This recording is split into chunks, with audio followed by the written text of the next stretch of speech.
Бишимбаев попытался засудить Комитет уголовно-исполнительной системы за то, что его оставили без поощрения. Как выясняли наши коллеги из издания Тенгри Ньюс, оказывается, что экс-министр национальной экономики ведет на зоне активную общественную жизнь, участвует чуть ли не во всех мероприятиях. По словам адвоката осужденного Ерлана Газымжанова, в октябре Куандык Бишимбаев выступил перед другими зэками с докладом о Рахимжане Кошкарбаеве. Рассказал, как наш герой одним из первых водрузил знамя победы на Рейхстаг. А в декабре Бишимбаев выиграл шахматный турнир среди своих сокамерников и даже получил за это грамоту. И еще он, оказывается, играет на саксофоне.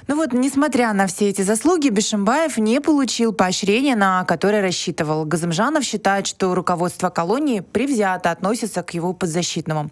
По существующим правилам, если заключенный в течение 3 месяцев ведет себя хорошо, ему разрешают чаще встречаться с родственниками и получать дополнительные передачки и так далее.